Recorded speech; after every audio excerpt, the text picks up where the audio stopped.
최경영의 최강 시사.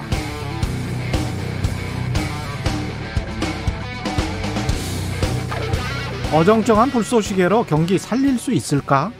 국가 빚 늘린다는 비판을 의식해서 화끈한 규모로 편성하지 못했다.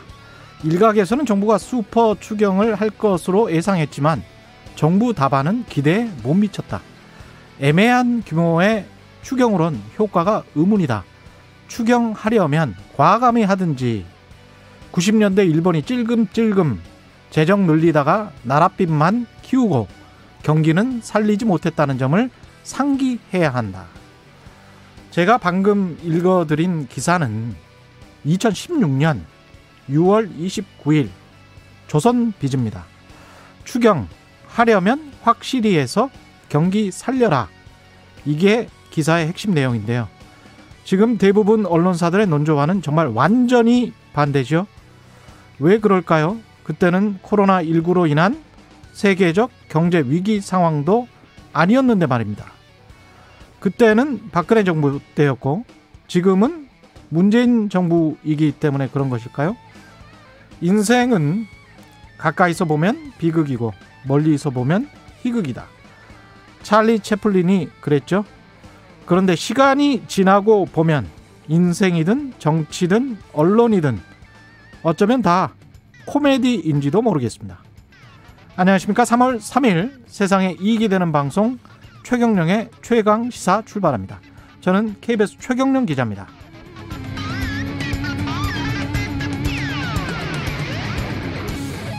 최경령의 최강시사 유튜브에 검색하시면 실시간 방송 보실 수 있고요. 문자 참여는 짧은 문자 50원, 긴 문자 100원이 드는 샵 9730 무료인 콩 어플에도 의견 보내주시기 바랍니다. 오늘 1부에서는 의원직까지 사퇴한 민주당의 서울시장 후보 단일화 배수의 진 치고 나선 열린민주당 김진애 의원 연결해보고요.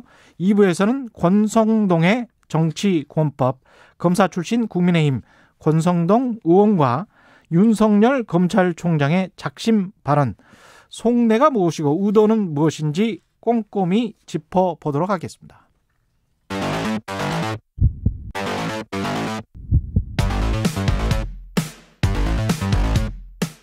오늘 아침 가장 뜨거운 뉴스 언박싱.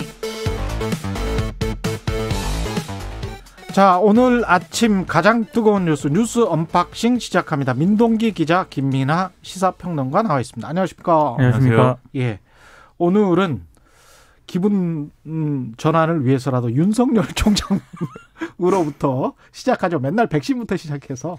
예. 기분이 전환이 될까요? 네.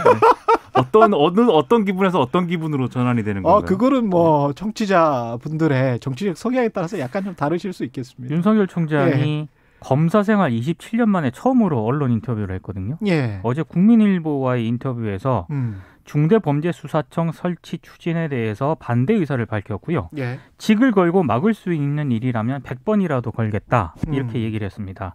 그리고 검찰이 밉고 검찰총장이 미워서 추진되는 일을 무슨 재주로 대응을 하겠느냐. 예. 종전까지는 검찰에 박수를 쳐왔는데 근자의 일로 반감을 가졌다면 내가 할 말이 없다 이렇게 얘기를 했는데 어제 이어서 오늘 중앙일보와도 인터뷰를 했거든요. 그렇죠. 근데 오늘 중앙일보 제목은 굉장히 셉니다. 예. 국민 개돼지가 아니다. 중수청은 역사의 후퇴. 이런 제목을 중앙일보가 그것도 일면에 달았습니다. 예. 검찰총장이 언론과 인터뷰를 하는 경우는 거의 없죠. 어떻습니까? 굉장히 이례적인 거죠. 예. 그러면서 이제 국민 이야기를 자주 하는데 어떻게 보면 외청장인데 검찰 개혁과 관련해서 이제 적극적으로 반발하고 있는 거죠. 예.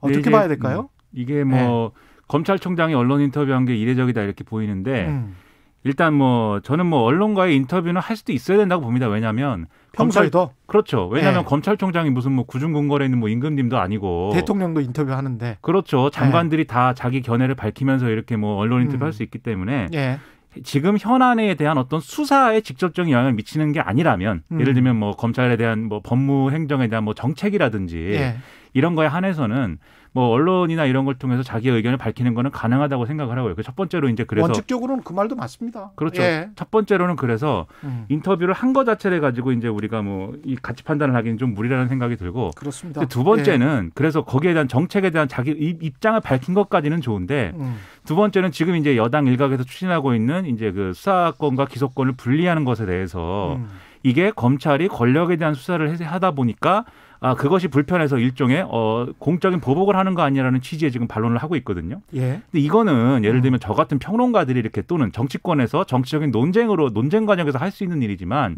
현직 검찰총장이 지금 입법부에서 그러한 논의를 하고 있는 거에 대해서 배후의 의도를 가지고 이런 식으로 문제 삼는 것은 부적절하다고 저는 생각이 되고요. 그다음에 세 번째로 결론적으로 그래서 이 인터뷰를 왜 한 것이냐에 대해서 이 인터뷰 내용을 쭉 보면은 국민 여론에 호소하기 위한 것입니다. 그렇죠.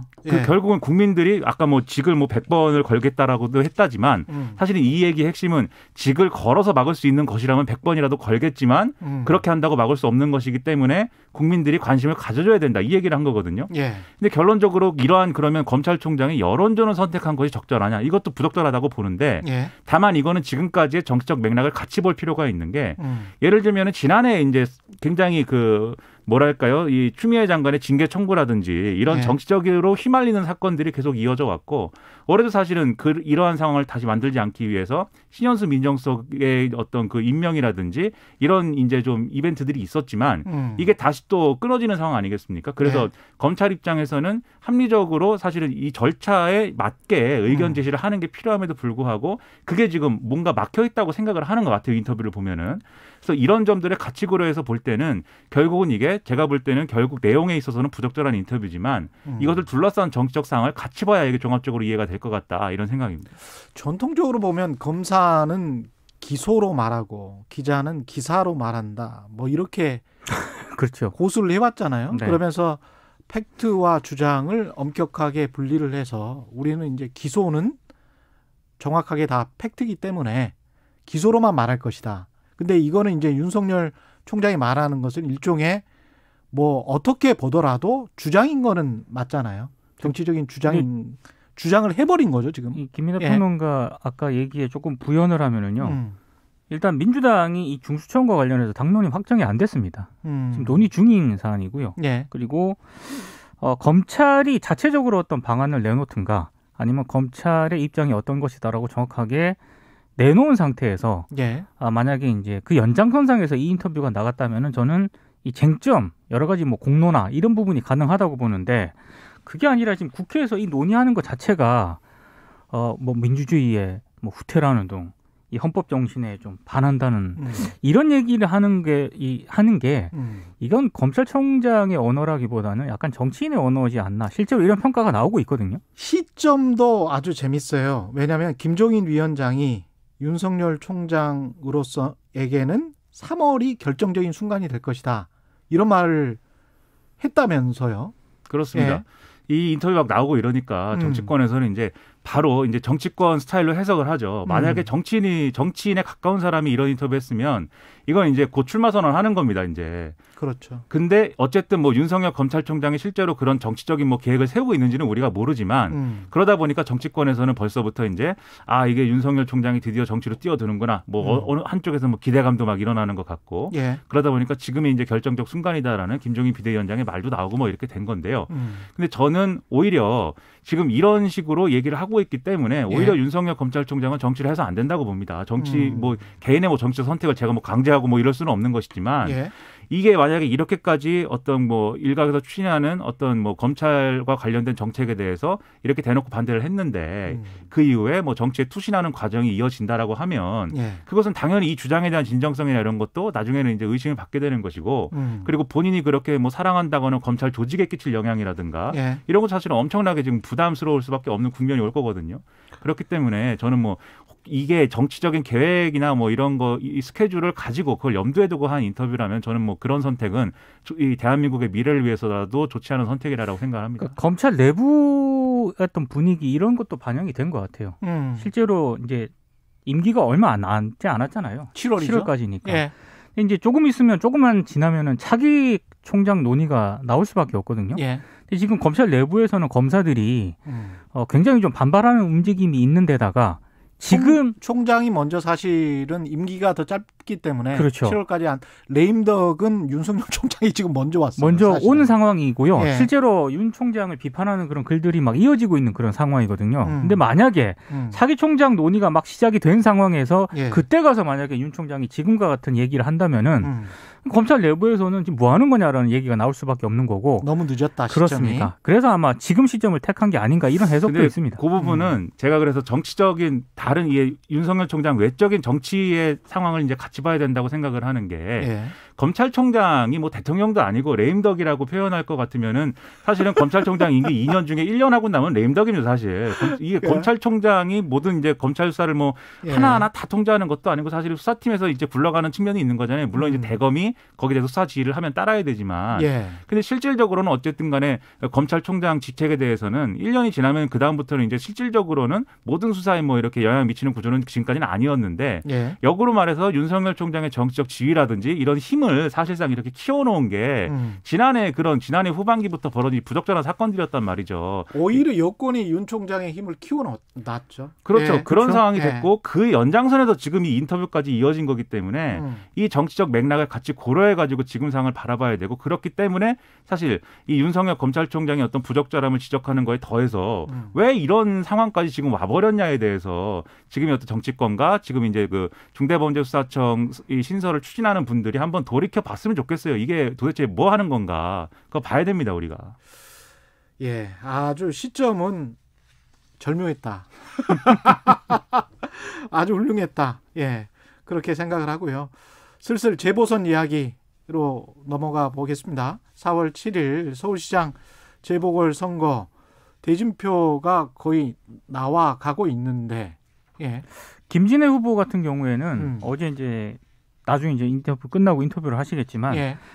어제 의원직 사퇴를 선언을 했습니다. 그러니까 배수의 진을 쳤다라고 언론들이 평가를 하던데요. 이게 왜냐하면 민주당이 이 김진애 후보 입장에서 봤을 때는 성실하게 단일화 협상에 임하지 않고 있다라고 판단을 한 것 같고요. 그래서 3월 8일까지 이제 의원직 사퇴를 해야 되지 않습니까?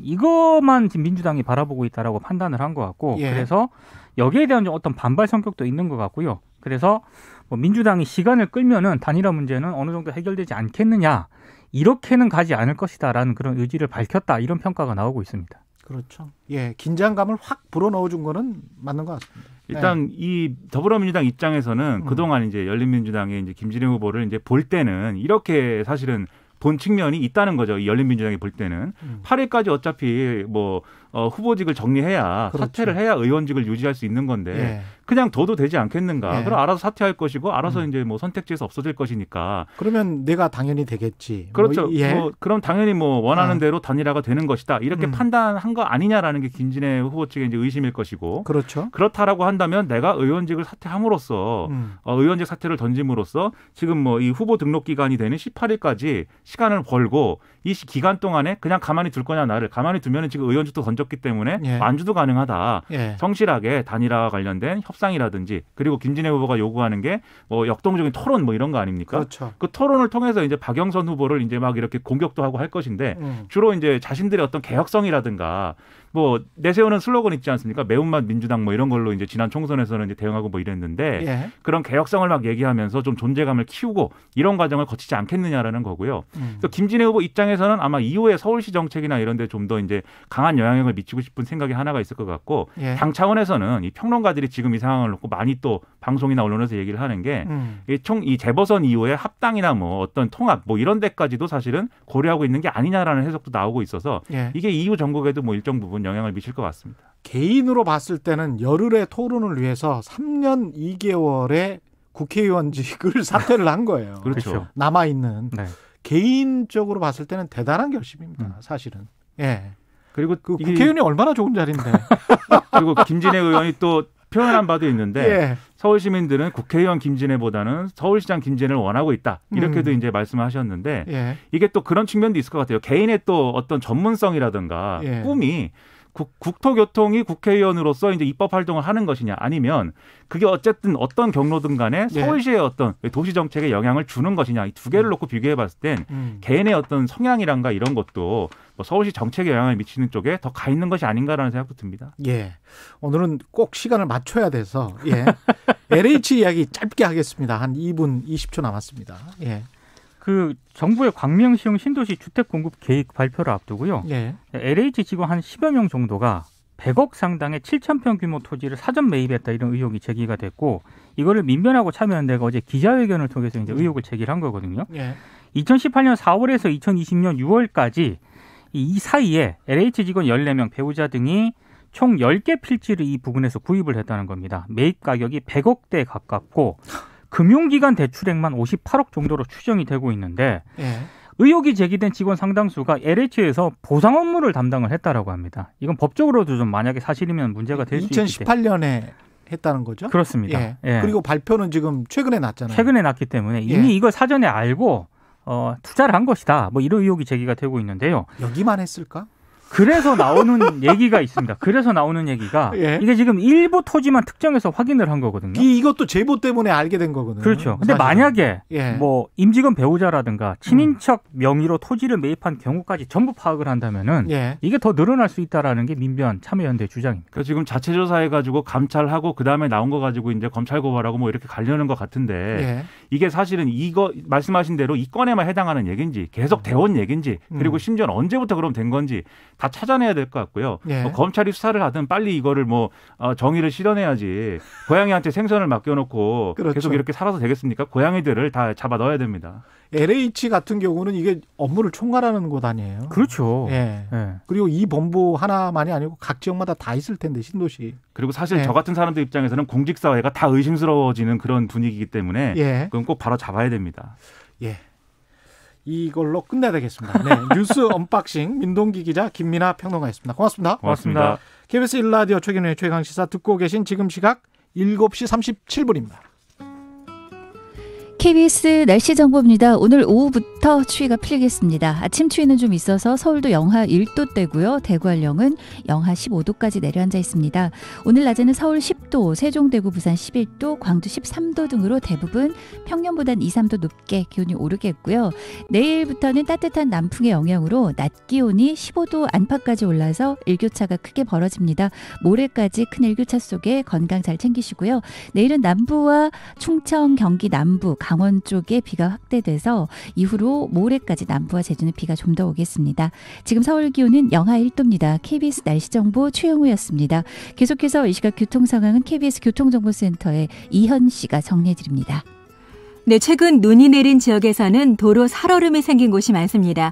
영동고속도로 강릉 쪽인데요. 서창에서 월곶 부근 정체고요. 호법이나 이천 지역은 안개가 짙게 끼어 있습니다. 또 폭설이 내린 강원 지역 도로가 미끄러운 곳이 많으니까 충분히 감속해서 이동해 주시기 바랍니다. 수도권 제1순환고속도로 일산 쪽은 장수 부근에 사고 있습니다. 소래터널부터 막히기 시작하는데 장수 부근을 지나서도 중동까지는 6km 정체 감안해 주셔야겠습니다. KBS 교통정보센터였습니다. 오늘 하루 이슈의 중심. 당신의 아침을 책임지는 직격 인터뷰. 여러분은 지금 KBS 1라디오 최경영의 최강시사와 함께하고 계십니다. 법요건 단일화 논의가 빠르게 진행되고 있습니다. 어제 열린민주당 서울시장 후보인 김진애 의원이 단일화를 위해 의원직을 사퇴한다고 밝혔는데요. 민주당과 단일화 방식과 시기를 두고 의견이 엇갈리면서 막판 단일화를 이룰 수 있을지 관심이 모아지고 있습니다. 김진애 의원 연결돼 있습니다. 안녕하세요. 네, 안녕하십니까. 김진애 후보로 불러주십시오. 네, 김진애 후보님. 의원직을 사퇴하셨습니다. 지난 2월 달에 박영선 후보가 좀 늦게 출마를 하면서 경선 일정을 3월 1일로 하는 걸 보고 그때부터 이제 각오를 하고 다 해놨습니다. 예상대로 예상대로 3월 8일이 의원직 사퇴 기일이니까 그 전에 그냥 후딱 해치우자 이런 얘기를 그동안 단일화 협상 과정에서 해왔기 때문에 그거는 안 되겠다. 그래서 지난주에 사퇴 선언을 할까 하다가 경선이 진행되는 과정에서 조금 그건 보기 안 좋을 것 같아서 경선 끝나고 어저께 사퇴 선언을 한 것입니다. 이게 지금 반드시 이겨야 되겠다는 사퇴 선언인가요? 아니면 어떻게 봐야 될까요? 그러니까 기필코 이겨야 되고 그렇지만 바르게 이겨야 그래야 본선에서의 경쟁력이 올라간다. 그러려고 하면은 우리 범민주 진영의 모든 그 지지자들을 규합을 해야 되고 또 투표장에 꼭 나오고 싶게 해야 된다. 그러려고 하면은 충분하게 선의를 가지고 해야 되는데 이번에 더불어민주당 내의 경선이 상대적으로 좀 밋밋하고 좀 싱거워서 특히 이 정체성이나 리더십이나 정책 공약에 대한 검증이 상당히 제대로 되지 않은 거로 보입니다. 그렇게 되다 보니까 일방적인 그 승리로 끝나면은 이러면은 그 시민들의 긴장도가 굉장히 떨어지거든요. 그리고 이제 야권에서는 또 굉장히 긴장도가 높게 예측 불허의 이런 단일화를 하고 있기 때문에 이쪽에서도 맞불을 제대로 놔야 된다는 이런 생각을 하고 있습니다. 그 내 한 몸 불살라서 희생하겠다는 의미신지 아니면 정말 싸워서 이기겠다. 그래서 내가 본선에 진출하겠다 이런 의미이신 건지. 아니 두 개가 다 있는 거죠. 그러니까 지금은 박영선 후보의 인지도가 워낙 높고 그리고 더불어민주당의 뭐 거대 여당 아닙니까? 여러 가지 뭐 견제는 받고 있지만 그러니까 이제 이런 부분들에서는 당연히 박영선 후보가 유리한 게임이죠. 다만 저는 제가 가지고 있는 공약과 그리고 저는 박영선 후보의 공약이 조금 더 미래적이고 SF적이라면 저는 실사구시형으로 바로 지금 1년 3개월짜리 서울시장이 어떤 일을 실사구시적으로 해야 되느냐. 이 부분에 집중을 하고 있기 때문에 특히 이번에는 뭐 본선뿐만이 아니라 서울시장이 되고 난 다음에도 문재인 정부의 정책이 제대로 서울시에 안착되는 모습을 보여야 대선도 가능성이 높아진다. 그래서 저 자신이 최적임자라고 제가 평가하고 주변에서도 그런 평가를 받는 것으로 알고 있습니다. 그러니까 열심히 최선을 다해야죠. 범여권의 단일화 과정이 좀 밋밋하다. 그래서 관심을 좀 더 국민들에게 받아야 되겠다. 그런 생각이신 것 같은데 단일화 방식은 그러면 어떻게 해야 될까요? 저는 그래서 제가 3월 8일부터 그 후보 등록일 18일 전까지 약 10일 정도의 여유가 있지 않습니까? 그러니까 이번 주일에 그 방식을 합의를 해서 다음 주일부터 한 열흘간에 하자. 왜냐하면 예전에 10년 전에 박영선, 박원순 단일화 때 그때 한 열흘 정도로 해가지고 상당히 성공적인 단일화를 이뤄냈습니다. 그래서 이제 그런 모델을 보고서 하자 이런 생각을 하고 있습니다. 그 3월 8일에 원래 단일화가 끝나야 되는데 국회의원직을 사퇴를 안 하려면 18일까지 하자. 그러면 열을 벌기 위해서 국회의원직 3년을 지금 포기를 하신 거예요. 3년 2개월입니다만. 3년 2개월. 제가 국민들께 또 저를 보내주신 당원들께 굉장히 송구스럽습니다만은 그만큼 이번 서울시장 선거가 굉장히 중요하다라는 저의 의지에 의한 결단이라고 봐주십시오. 지금 그 평가 방식은 10년 전에 박원순, 박영선 단일화 방식 그게 이제 시민평가원단, 배심원단, 선거인단 뭐 이런 거죠? 그렇죠. 그게 3대 3대 4 이렇게 해가지고 했는데요. 그 토론 배심원단과 뭐 일반 시민 선거인단 여론조사도 포함이 될 거고요. 그리고 당원들의 평가도, 왜냐하면 이 당원들의 평가가 꼭 있어야 되는 것이, 저도 더불어민주당 당원들의 마음을 얻어야 되고, 마찬가지로 박영선 후보도 마찬가지로 얻어야 되기 때문에, 이런 좀 성의 있는 과정이 필요하다고 생각이 듭니다. 일종의 컨벤션 효과가 있어야 된다, 이런 말씀. 그러면 이 컨벤션, 그리고 토론 방식도요, 그게 앉아서 각본대로 하지 말고 자유 토론하고 주도권 토론해서 저는 스탠딩 토론하자고 제가 제안을 했는데요. 그러니까 여성 둘이 정말 이 박영선 후보나 김진애 후보가 뭐 괜찮지 않습니까? 사실 그 모습이 서서 루트로 쫙 빼있고 이러고서 하면은 트럼프 바이든 저리 가라 할 정도로 시청률이 폭발할 겁니다. 그러니까 이런 게 필요하다는 저는 얘기입니다. 이렇게 한번 멋지게 좀 해보자. 공약 검증이나 아까 그 이런 것에는 자신이 있으신 것 같은데 박영선 후보의 공약을 SF적이다 이렇게 네. 말씀하신다는 거는 약간 좀 실현 가능성이 낮다. 지금 당장은 뭐 이런 말씀이신가요? 지금 당장 실현 가능성뿐만이 아니라 네. 뭐 향후에도 가령 뭐 무슨 재앙이 와서 지구에 말로가 생기지 않는 한은 불가능한 얘기고요. 뭐 저는 그렇게 SF 영화에서나 나올 수 있는 그게 항상 재앙을 상정한 거 아닙니까? 예. 그러니까 서울이 그런 거 아니야? 서울은 지금의 땅과 예. 지금의 사람과 지금의 삶과 그다음에 그동안 우리가 많이 갖춰온 여러 가지 인프라들을 잘 활용해서 그래서 제가 이번에 대표 공약이 진짜 개발을 하면서 역세권 미드타운을 만들자. 이거는 307개의 지하철역 주변이 예. 제대로 저활용 개발 안 되고 제대로 저활용되기 때문에 여기에다가 제대로 개발을 하면 주택 공급이나 공공임대뿐만이 아니고요. 사람들이 차를 꼭 가지고 다닐 필요가 없고 소유할 필요도 없고 예. 그리고 여러 가지 생활 SOC도 제대로 만들 수 있는 그래서 역세권 미드타운 플러스 10분 동네 제가 한명숙 후보와의 정책 만들 때 제가 공약을 같이 만들었고요. 그리고 박원순 서울시장이 지난 9년 동안 해온 이런 것들을 발전시켜서 하는 것이 중요하지. 갑자기 외계에서 온 거 같은 거 하면은 잘 안 됩니다. 그래서 제가 좀 비판을 세게 했는데, 예. 박영선 아마 우상호 후보도 상당히 많이 비판을 했고요. 예. 저는 조금 더 제가 전문가이기 때문에 조금 더 내용을 가지고 좀 더 세게 비판을 하는 걸 박영선 후보께서도 받아들여 주시기 바랍니다. 역세권 개발을 할 그 땅은 있습니까? 역세권에? 아니요. 역세권에는 주변에는 땅을 그러니까 중공업지역 일부는 있지만 대개는 다 이미 차 있어요. 근데 이제 이거를 탈바꿈해야 된다는 거죠. 그래서 이제 변창흠 국토부 장관하고도 이 부분에 대해서 제가 상당히 정책적인 동지인데 이것이 우리 도시개발에서 빠져있는 부분이다. 그동안은 신도시나 재개발이나 아파트 단지 이것만 했는데 정말 도시다운 도시를 만들려면 역세권 주변이 탈바꿈을 해야 된다. 그래서 이번에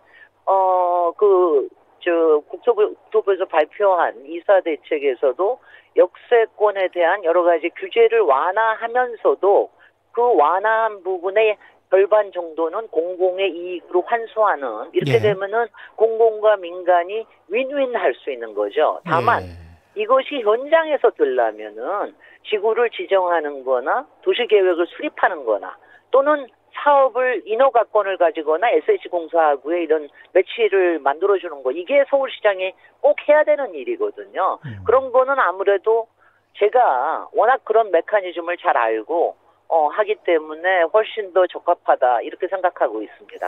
아까 그 당원들의 전당대회 같은 방식도 같이 이제 여론조사 방식하고 같이 맞물리는 그런 단일화 과정을 말씀을 하셨는데요. 그 당원들은 열린민주당원들도 포함되는 겁니까? 아니면 민주당원들만?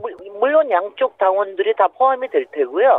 다만 저쪽은 워낙 수가 많기 때문에 그 비율을 어떻게 하느냐 이런 부분에 대해서는 좀 더 논의할 필요가 있다고 생각이 됩니다. 그러니까 이게 그냥 원사이드 게임으로 끝나면은요. 일단 재미가 없어요. 그래서 그러니까 저는 좀 더불어민주당이나 박영선 후보께서 좀 더 통 크게 그리고 여유롭게 그리고 상당히 정정당당하게 품어가면서 이런 걸 하면 여기서 나오는 시너지가 본선거에도 엄청나게 도움이 될 거라고 생각을 하는 겁니다. 지금 저 당에서는 충분히 합의를 하시고 협의를 하시고 지금 말씀하신 겁니까? 아니면 최강욱 대표랑은 이미 발의 끝난 건가요? 어떻게 되세요? 열린민주당인데요. 제가 사퇴하겠다는 얘기는 계속 해왔는데 지난주에 하려고 그랬을 때 그때는 아직 타이밍이 좀 아니다 그랬는데 이번에 3.1절에 저희가 3.1절 최고위원회를 하면서 거기서 지도부 최강욱 대표가 이제는 때가 무르익었다. 물론 본인이 사퇴라는 말은 본인만 올릴 수 있는 거거든요. 그러니까 제가 저의 판단에 따라서 하실 수 있는 거는 하시는 게 좋겠다. 이런 합의를 이루었습니다. 열린민주당 내에서는요. 저희는 굉장히 유전자 DNA가 비슷한 사람들이 모여 있습니다. 민주당이나 박영선 후보 측에서는 연락이 왔습니까? 그 뒤에? 어저께는요. 저는 이게 왜냐하면 하도 많이들 놀라셔서 제가 더 놀랐는데요. 이게 헌정사에 없던 일이래요. 그럼요. 여태까지.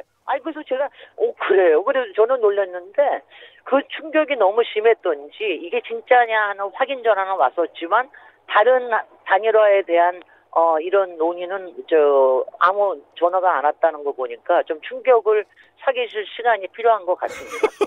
아니 이게 사퇴하면 어떻게 처리가 되는 거죠? 국회 사무처가 어떻게? 사무처에 내고요. 예. 정관위를 통해서 하는 건데 뭐 여러 가지 테크니컬한 것들이 있어요. 그래서 예. 오늘 바로 김의겸 차기 국회의원이 되실 분하고 오늘 아침에 만나서 행정적이고 또 해야 될 일이 굉장히 많습니다. 그렇군요. 네. 그리고 그 행정적인 거 해가지고 딱 적시에 맞춰가지고 하도록 지금 준비를 차곡차곡 하고 있습니다. 김의겸 전 대변인 같은 경우는 좀 좋아하시겠습니다. 많이 축하 전화 받으셨다고 그래서 그저께 제가 사퇴 선언하기 전날 제가 이제 귀띔을 해드렸죠. 당연히 놀라실 거니까.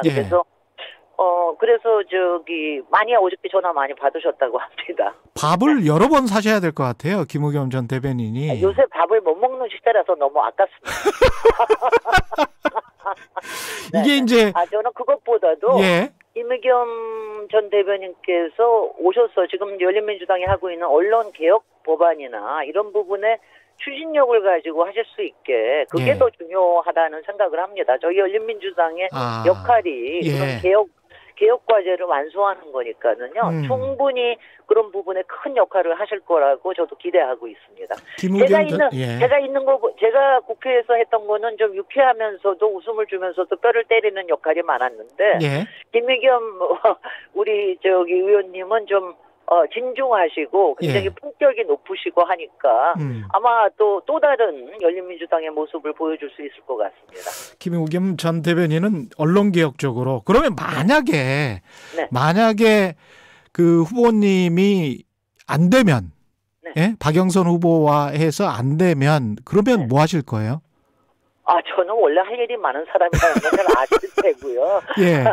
저는 열린민주당의 원외가 되는 거니까 열린민주당은 원외에서도 굉장히 많이 활동을 참여를 하거든요. 근데 적어도 내년 대선이 있을 때까지는 제가 그동안도 쭉 해왔던 것처럼 여러 가지 인플루언서로서의 역할 이런 것들을 충분히 저는 할 수 있다고 생각을 합니다. 훨씬 더 자유롭게 일할 수 있다 그런 말씀이신 것 같기도 하네요. 그렇지만 이렇게 끌어내지 마시고 제가 서울시장이 되는 것이 서울 시민들과 서울시와 그리고 대한민국 국민과 문재인 정부를 위해서 베스트라는 거를 꼭 알아주십시오. 그게 최고다. 박영선은 차선 정도다 이렇게 말씀하시는 건가? 그거는 제가 평가를 안 하겠습니다. 조종원 의원은 끝까지 가겠다라고 했던 것 같은데 그 막판에 약간 좀 완주사를 번복을 한 것 같습니다. 어떻게 보십니까? 그래서 조종원 시대전환과 저희하고 해서 8일까지 끝내자. 저희는 3자 단일화라는 게 말도 안 되고 그거는 이제 10대 전환은 원래부터 더불어시민당에서부터 출발한 거기 때문에 더불어민주당이나 마찬가지다. 그다음에 저희는 8일까지는 도저히 끝낼 수가 없다. 그랬기 때문에 그쪽에서 어떤 거를 하시든가는 그쪽의 선택이니까는요. 저는 조정훈 위원님이 이번에 서울시장 공약으로 가지고 나오신 게 서울시장 공약이라기보다는 국가적인 과제를 가지고 나오셨어요. 주 4일제라든가 1인 가구 배려라든가. 그래서 저는 국회에 남으셔서 그런 정책에 대해서 국민적 공감대를 형성하셔서 대선에 필요하시다 그러면 대선에 출마하시는 것도 나쁘지 않다 이런 생각을 합니다.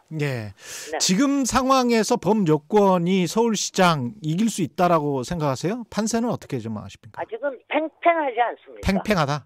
팽팽하니까 이게 중간에 어떤 돌발 변수들이 생길지 모르고 지금 한 열흘 정도 남았는데 아직 굉장히 많이 남은 겁니다. 그렇기 때문에 하나하나 열과 성을 다해서 임해야 될 것 같습니다. 알겠습니다. 앞으로 또 최강시사 많이 출연해 주시기 바랍니다. 시간도 아무래도 남으실 것 같아서. 그러실 거 아니고요. 서울시장이 되면 서울시장 되셔서 또 서울시장이 되면은 처음으로 인터뷰 해드릴게요. 그렇게 고맙습니다. 하겠습니다. 열린민주당 김진애 의원이었습니다. 고맙습니다. 잠시 후 2부 권성동의 정치권법. 오늘은 직을 걸고 막을 수 있다면 100번이라도 걸겠다. 중수청 정면 반박에 나선 윤석열 검찰총장의 행보, 의도 분석해봅니다. 김한의 눈도 준비되어 있습니다. 잠시 후 뵙겠습니다.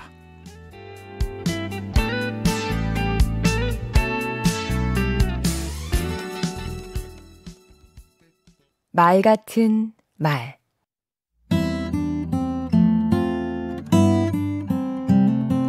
안녕하세요. 강원국입니다. 강사 자격이 따로 없는 시대가 오고 있습니다. 온라인에서 누구나 강의할 수 있지요.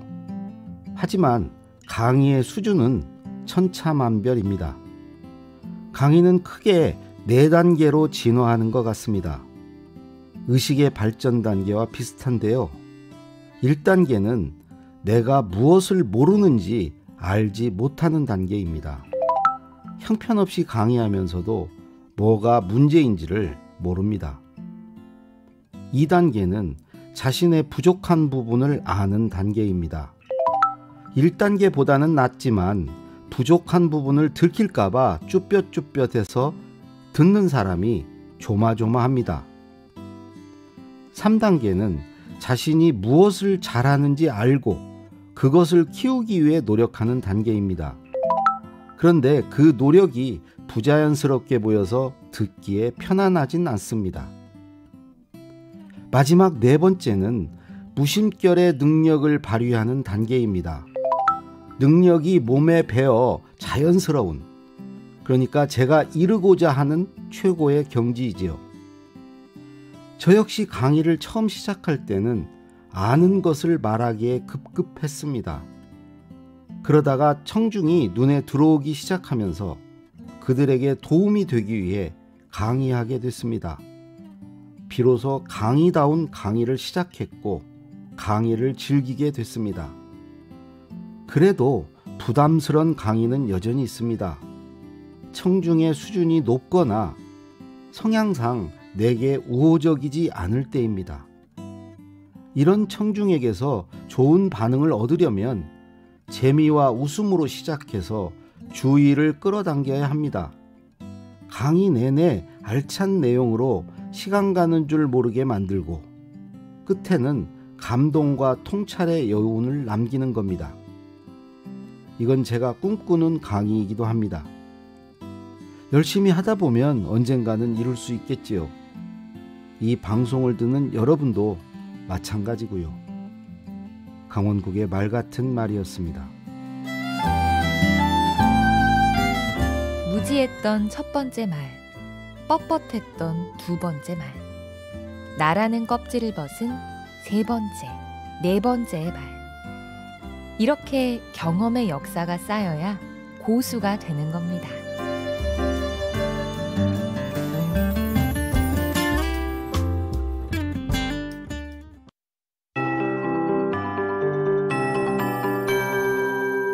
KBS 58분 날씨.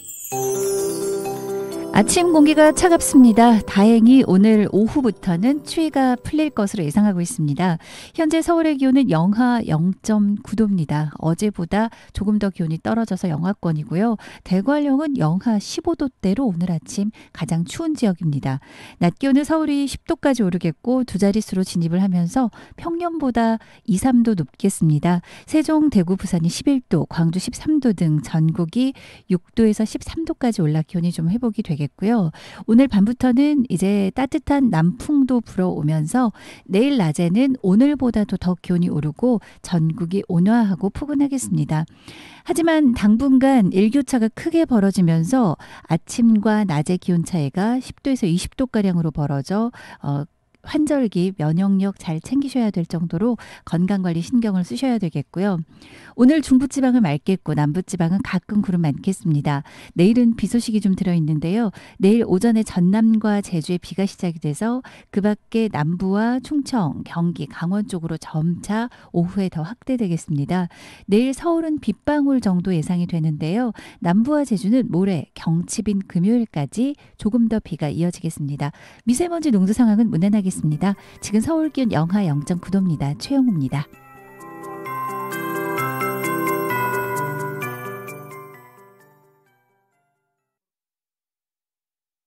정성을 다하는 국민의 방송 KBS가 8시를 알려드립니다.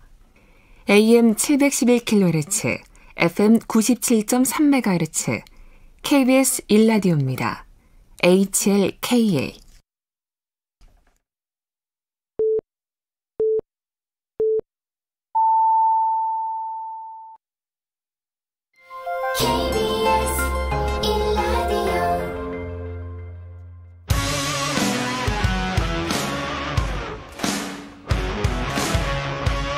오늘 하루 이슈의 중심 최경영의 최강시사.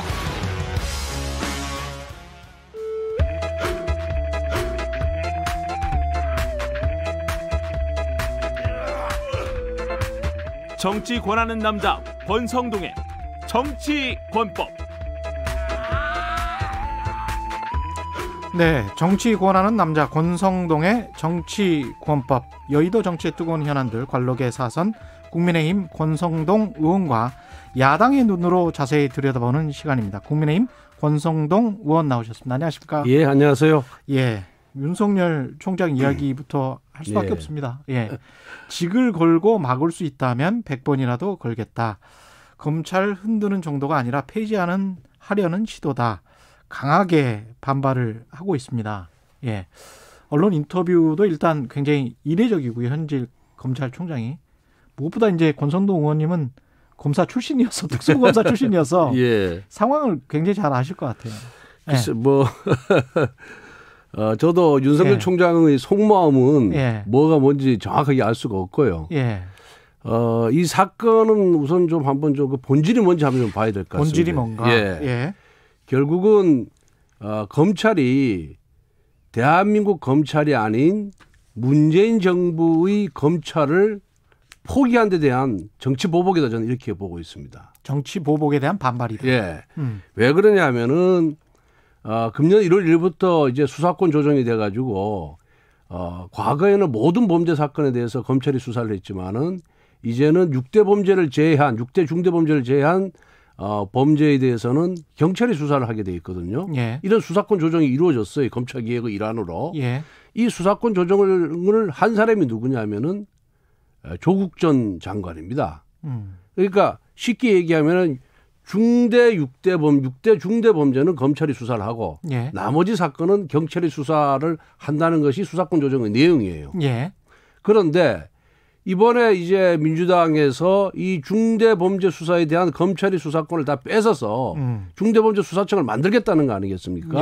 그럼 이게 왜 그랬냐 하면은 결국은 조국 전 장관에 대한 수사에서부터 시작돼가지고 울산시장 선거 부정 사건 등등 살아있는 권력에 대한 수사가 계속 진행되기 때문에 그랬습니다.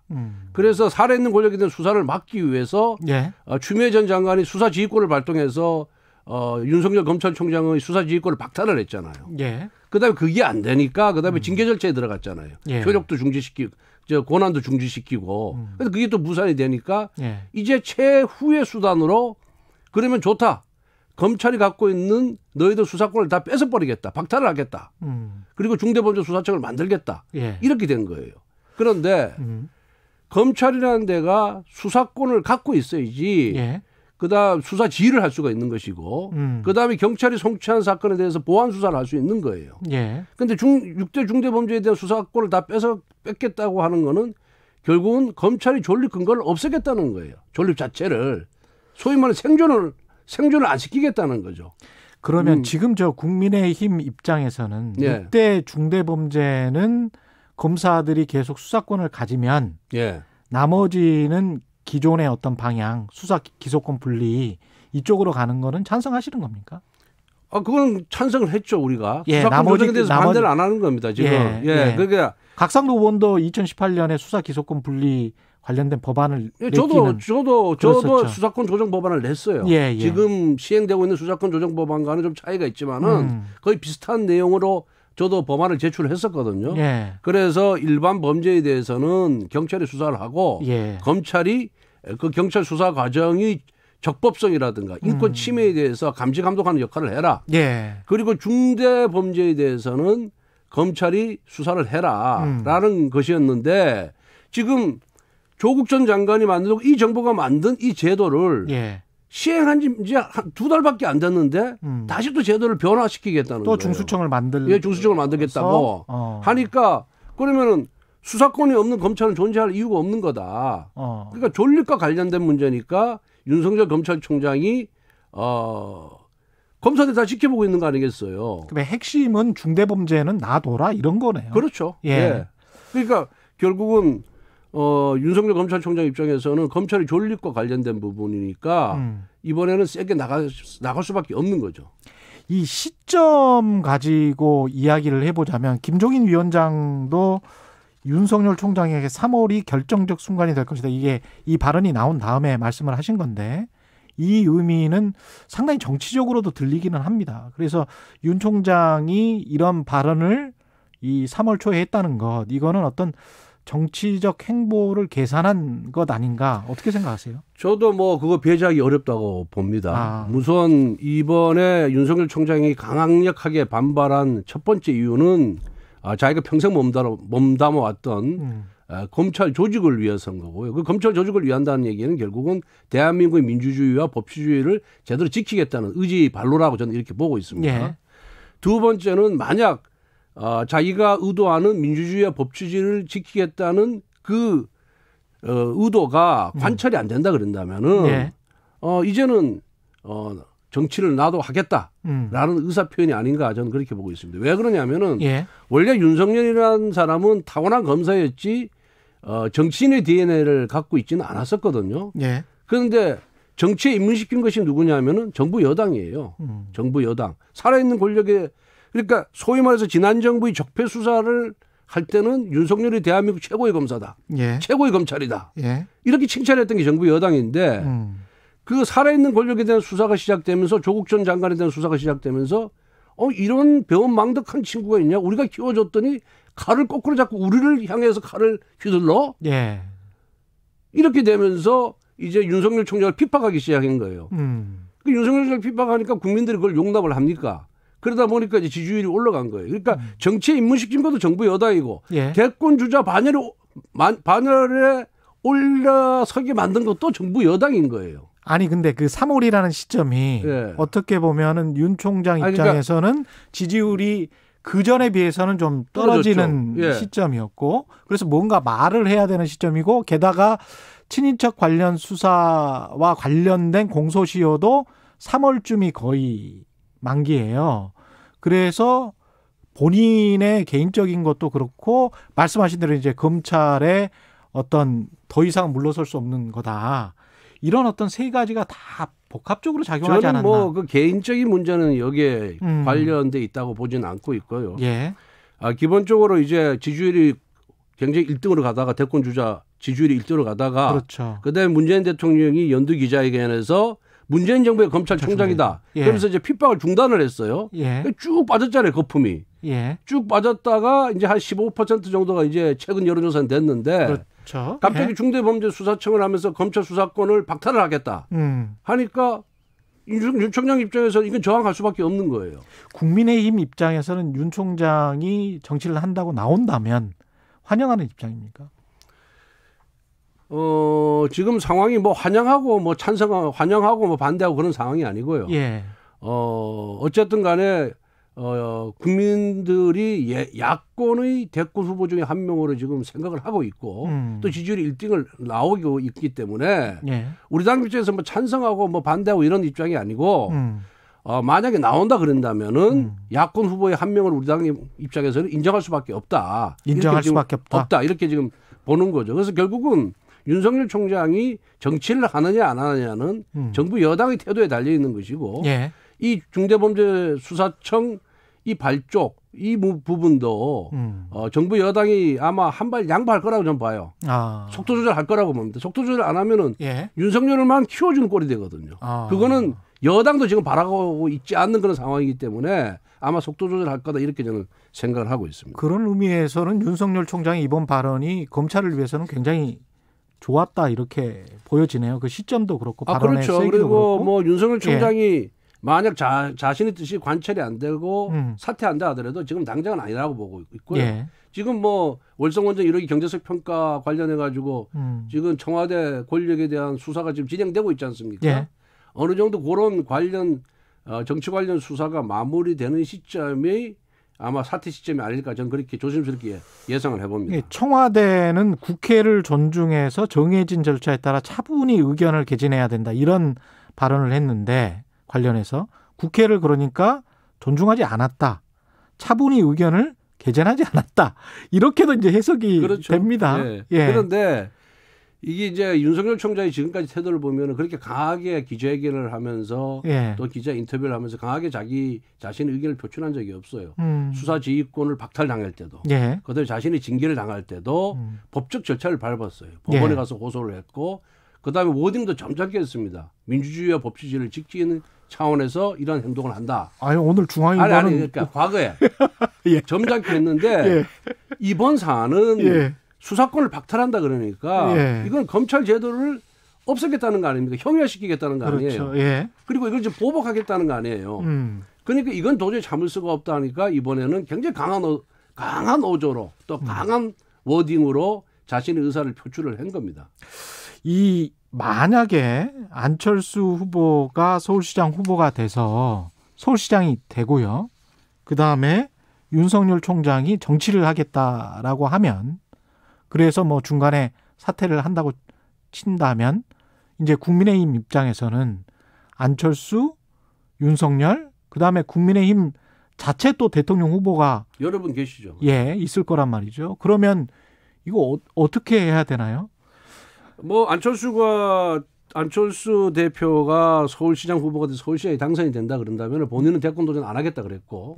또 아니 근데 마음이 바뀌실지. 그건 뭐 전혀 여러 차례 공언을 했기 때문에 정치인이 국민을 상대로 여러 차례 벌써 대권 도전 안 하겠다 이번에 대권 도전 안 하겠다고 발표를 했기 때문에 그거를 뭐 변심을 해서 대권 도전한다 그런다면은 아마 국민들의 안철수 대표에 대한 지지는 거의 없어질 거다. 저는 그렇게 보고 있습니다. 그래서 안철수 대표는 대권 후보에서 제외를 하는 게 맞고요.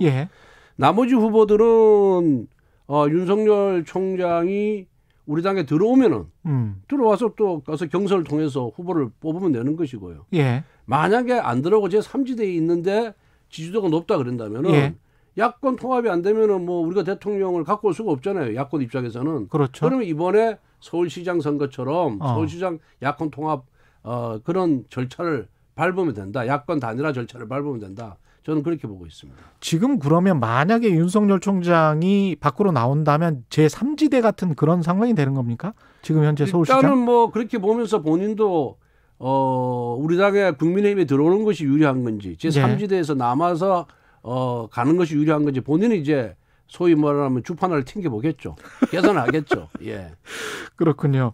오늘 윤석열 총장이 대구 고검을 방문을 해요. 그러면 어떤 메시지를 또 내놓을 것 같은데 어떤 메시지를 내놓을 것 같습니까? 저는 윤석열 총장의 지금까지 태도를 봐서 특별한 메시지는 내놓지 않을 이제 것이다. 끝났다. 왜냐하면은 이제 어제 모 언론을 통해서 인터뷰를 통해서 벌써 자기 수준의 메시지를 냈고요. 국민일보 했고 중앙일보 했고 오늘 또 중앙일보 통해서 냈잖아요. 그런데 뭐 거기 가가지고 거기는 그야말로 기관 방문하는 곳인데 검찰을 정치 한복판으로 만약에 거기서 또 정치적 발언을 하게 되면은 정치 한복판으로 넣는 것이 되어서 윤석열 총장의 지금까지 태도에 비춰봐서는 특별한 언급을 하지 않을 것이다 그렇게 보고 있습니다. 근데 이프로스 검사 내부 정보망 있지 않습니까? 거기에서 이제 검사들이 굉장히 좀 날린 것 같은데 굉장히 격앙돼 있죠. 격앙돼 있는데 그런 상황에서 잘못 비춰지면 이게 기득권 수호처럼 비춰질 수 있잖아요. 그러면서 역풍이 불 가능성도 있는데 어떻게 생각하십니까? 검사들이 그렇게 강력하게 반발을 한 예는 지난번 윤석열 총장 징계권 때 강력하게 반발을 했고 그전에는 검경 수사권 조정이나 공수처 발족에 대해서 검사들이 조직적으로 그다음에 큰 목소리를 낸 적이 없어요. 다 수용을 했습니다. 그 부분에 대해서. 그런데 이번 사안은 검찰 조직의 명우와 관련되어 있는 거예요. 검찰 제도의 존립과 관련되어 있는 겁니다. 쉽게 얘기하면은 우리가 국가 시스템을 만들 때 법원 만들고 검찰 만들고 경찰 만들고 그래서 그 권한과 기능을 다 분산을 시켰잖아요. 그런데 그 중에서 중요한 역할을 하는 검찰 제도를 형이화시켜서 완전히 허수아비를 만들겠다는 거예요. 무력화를 시키겠다는 거기 때문에 이 검사들이 반발을 갖고 뭐 검찰 이기주의다, 조직 이기주의다, 기득권 보호다 이렇게 평가하는 건 이건 정말 잘못된 것이다. 이거는 민주주의와 법치주의의 관점에서 바라봐야 된다. 저는 그렇게 생각을 하고 있습니다. 이번에 미국도 트럼프 대통령이 퇴임하니까 트럼프 대통령이 탈세 사건이 문제가 됐잖아요. 그 수사를 누가 하냐? 맨하튼 뉴욕주 맨하튼 지검에서 지방검찰청에서 또 손을 대고 있고 연방 뉴욕 남부검찰청에서 지금 수사를 하는 거예요. 그러니까 세계 모든 나라가 모든 나라의 검찰이 대부분 다 수사권을 갖고 있고 수사지휘권을 갖고 있는 거예요. 그런데 그런 보편 타당적인 세계적인 추세와 동떨어지게 검찰의 수사권을 박탈하고 기소권한만 남겨두겠다 하니까 검사 입장에서는 또 나라를 걱정하는 입장에서는 이걸 용납할 수가 없는 거죠. 그리고 그 의도가 정말 형사사법 시스템을 제대로 만들겠다는 그런 의도가 아니라 찍어내기 실패하고 그다음에 징계 실패하고 살아있는 권력 수사 계속하니까 그 살아있는 권력 수사로 인해서 재판에 해부되거나 수사를 받고 있는 의원들이 중심돼서 지금 이 사건이 지금 발단이 된 거예요. 그러니까 결국은 이 사건의 발단을 보면은 이 중대범죄수사청 발족의 순수성이 전혀 없는 거죠. 의도가 불순한 거예요. 근데 역으로 보면 이문정 검사가 어제 자신의 SNS에서 그런 말을 했잖아요. 한명숙 전 총리의 뇌물수수 사건 당시에 검찰의 모해 위증 교사 의혹 사건 자기가 하려고 했는데 총장과 차장검사 지시로 직무 배제됐다. 이렇게 이야기를 했잖아요. 그거는 어떻게 보면 이제 지금 말씀하신 대로 큰 아젠다, 큰 명분, 검찰의 독립 이런 이야기를 하셨는데 오히려 일개 검사의 어떤 특정한 사건을 당신 하지 마.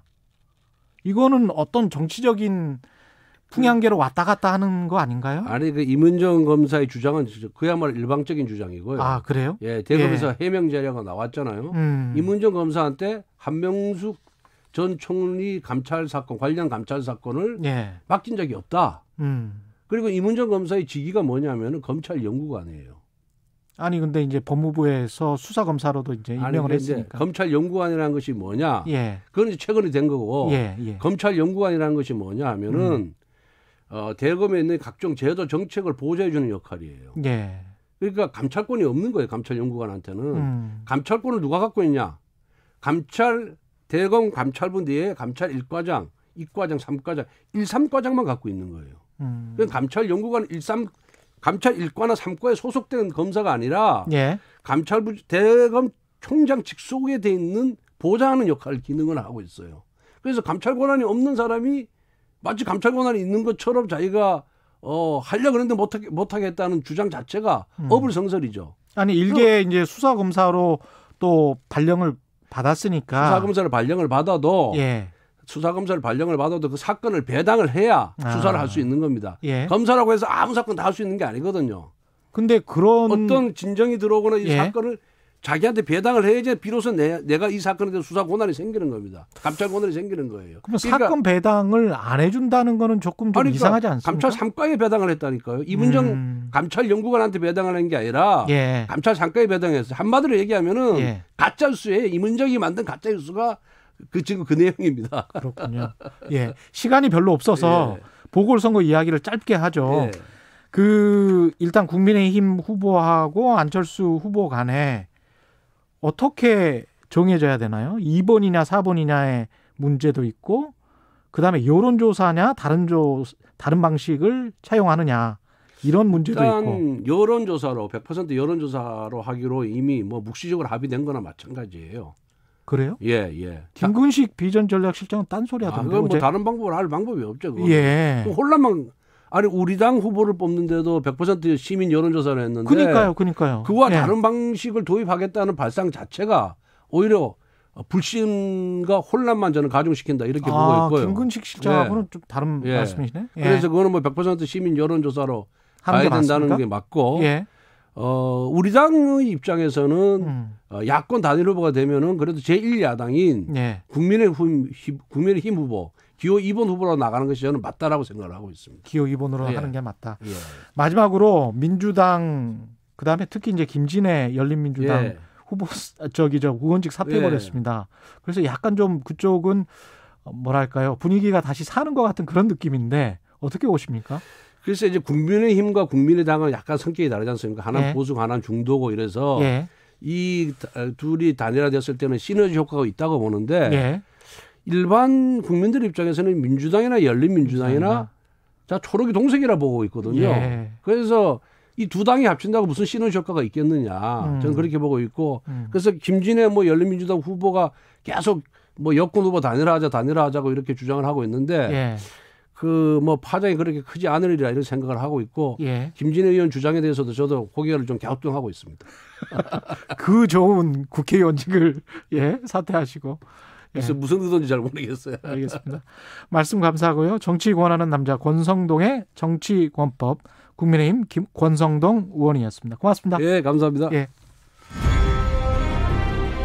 공정, 공익, 그리고 균형. 한 발짝 더 들어간다. 세상에 이익이 되는 방송. 최경영의 최강시사.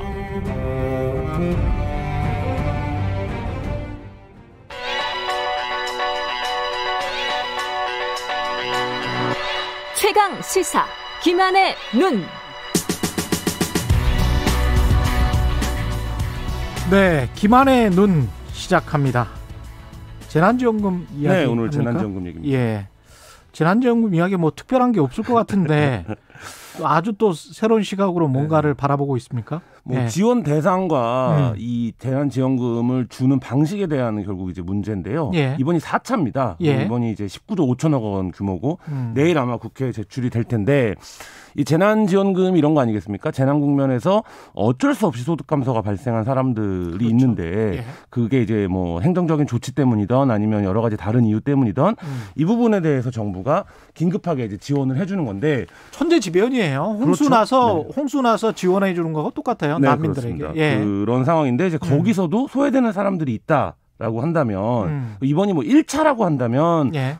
선정 방식이나 이런 거에서 조금 뭐 미흡한 점이 어쩔 수 없이 있으니까 이렇게 이해할 수 있는데 이번이 4차인데도 이 방식이 개선되지 않는다면 이거는 이제 좀 문제가 있는 게 아닌가. 그러니까 지금 말씀하신 거 들어보니까 1차, 2차, 3차 이번 4차에서도 그렇죠. 사각지대가 있었다. 그런 말씀이네. 그러니까 대표적인 것이 이제 농민들인데요. 예. 농민들 같은 경우에는 지금 뭐 이제 농성에 돌입을 했습니다. 이제 재난지원금에서 소외된 거에서 뭐 지역별로 다 지금 이제 농성장에 차려져 있을 정도인데요. 예. 4차 재난지원금에 이제 직접 지원 대상에 농업인들이 빠졌습니다. 뭐 이들은 어떻게 얘기를 하냐면 예. 꽃집은 재난지원금을 받는데 꽃을 생산해서 꽃집에 공급하는 화훼농가는 재난지원금 대상이 아니라는 거예요. 아, 매출이 그쪽도 감소했으면 우리도 감소했을 그렇죠, 거 아니냐. 당연하죠. 예. 재난 시기에는 소득 감소가 누구를 피해가지 않습니다. 딱 한 사람만 피해가죠. 자산가들. 네.를 제외하면 소득 감소는 보편적인데 이 재난지원금의 대상은 여전히 선별적이다 보니까 지금 이제 이 문장에 그대로 들어있는데 그러니까 예를 들면 이런 거죠. 유흥업소는 지원금 지급 대상입니다. 왜냐하면 정부가 행정조치를 했기 때문에 영업을 못했죠. 근데 거기에 안주용 예를 들면 수박을 공급하는 업체, 농민이 있다라고 치면 이 농민은 지원 대상에서 제외가 되는 거예요. 아, 근데 문득 그런 생각이 드는데요. 네. 식품 같은 경우는 뭐 배달을 통해서도 아니면 마트를 안 간다고 하더라도 다른 온라인 마케팅을 통해서도 많이 사 먹지 않나. 그래서 매출 감소가 그렇게 심하게 됐을까 그런 생각이 문득 듭니다. 뭐 그 부분과 관련한 내용이 중요한데요. 이번에 4차라고 하면 바로 그 부분에 대해서 소득을 어떻게 파악할 건지 이 부분에 대한 정부 차원의 인프라가 있었어야 된다는 거죠. 근데 이제 그거가 없이 예를 들면 언론이 좀 포커싱을 더 두는 곳 아니면 능히 그러려니 생각되는 어떤 곳 이런 곳들에 이제 재화가 집중이 되고 실제로 이게 소득 감소가 어떤 영향성이 있는 건지 이런 부분에서 지금 이제 이게 딱 제가 찾아보니까 1차에서 4차까지 오는데 1년이 걸렸더라고요. 그렇죠. 근데 1차 때 이런 얘기를 했습니다. 지금은 당장 소득 파악이 안 된다. 그러니까 누가 더 어렵고 누가 덜 어려운지 구별이 안 되기 때문에 시간이 좀 필요하다라고 했는데 1년이 지났는데 여전히 정부 행정체계에서 이 소득 파악 인프라가 갖춰져 가고 있는가 이 부분에서 지금 문제 제기가 있는 겁니다. 실제로 얼마나 농민들이 어려운지 확인이 됩니까? 뭐 그 부분은 관련해서 지금 제일 정부 입장에서도 조금 곤혹스러운 게 농민들과 일용직 같은 경우에는 소득 신고가 상대적으로 그러니까 원활하지가 않기 때문에 예. 파악이 어렵다라는 거예요. 근데 올해 1년을 보면 일단 코로나19의 대확산이 있었죠. 그리고 여러 가지 기후 문제, 뭐 흉작 이런 게 있었습니다. 예. 그래서 가장 이제 말하자면 큰 시장 중에 하나인 학교 급식이 이루어지지 않았고요. 네, 뭐 이런 부분들이 이제 반복이 되는데 급식 시장이 다 죽었구나. 네, 예. 그렇다라고 하면 이제 그 소상공인이나 자영업자들이 어려운 것처럼 농민들도 당연히 이제 활로라든지 이런 것들을 개척하기가 이제 쉽지 않았을 거라는 거가 이제 짐작이 되는데 그러네요. 그래서 농민단체들은 뭐라고 얘기를 하냐면 아예 정책 대상에서 자기네들이 배제되고 있다는 거예요. 그러니까 지난 1년 동안 제가 언론 보도들을 쭉 제목으로 검색을 해보니까 예. 소상공인이나 자영업의 이제 매출 부진을 우려하는 기사는 뭐 거의 수만 건에 달한다고 할 정도로 많은데 예. 이 농민들의 문제를 직시한 기사는 거의 없다시피 할 정도로, 그러니까 예를 들면 지역 언론들 중심으로만 나오고 중앙에서는 거의 이런 시각이 이제 없었던 거죠. 그렇다 보니까 지난해 이제 학교 급식 매출이 64%가 줄었다고 해요. 그러니까 그 원자재를 납품하는 매출이. 예. 그리고 이제 농촌 관광 매출이 44.9% 이상 감소했다. 이게 주장이 아니라 정부 발표 자료에 있습니다.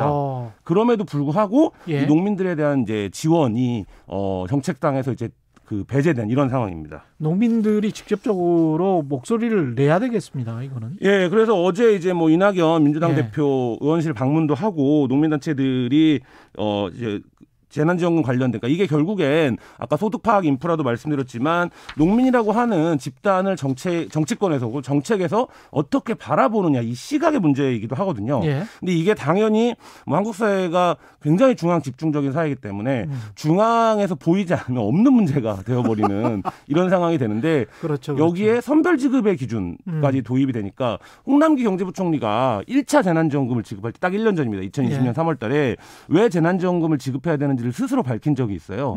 그때 했던 7가지 원칙이 있습니다. 예. 근데 그 7가지 원칙에 농민은 포함이 되지 않는 것인가.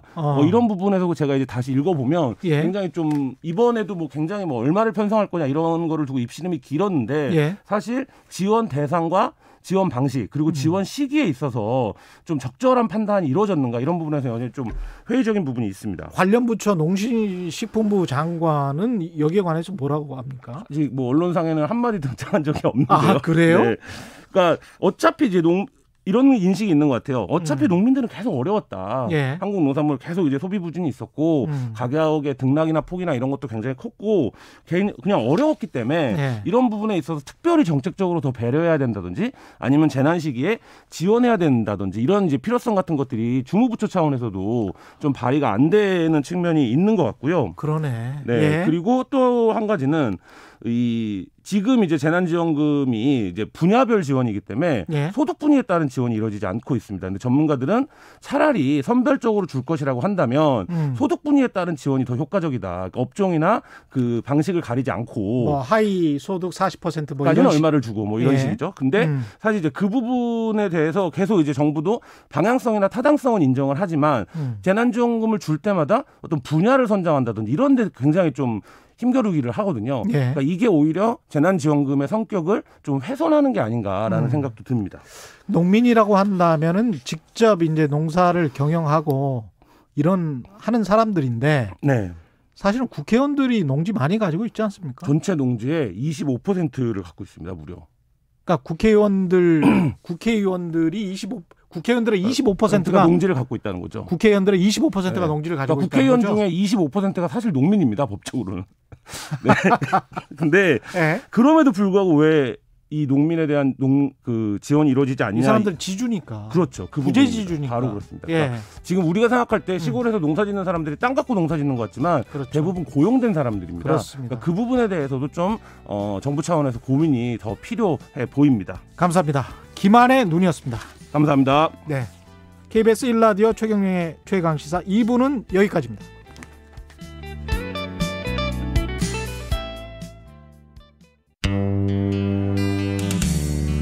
언론계의 차인표 홍사훈. 잘생겼지, 똑똑하지, 정의롭지, 뭐 하나 빠지는 게 없는 완벽한 기자 홍사훈. 오후 4시 5분 홍사훈의 경제쇼를 전적으로 믿으세요. 경제방송 아무거나 들으면 큰일 납니다. 경제도 이제는 저 홍반장 홍사훈입니다.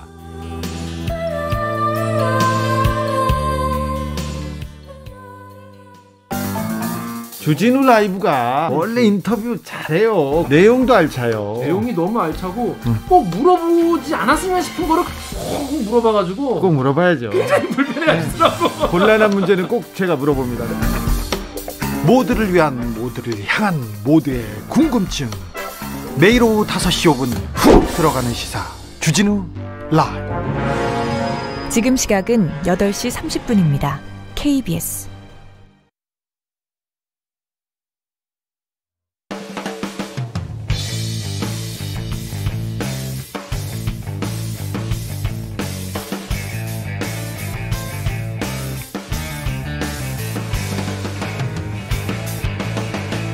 최경영의 최강 시사.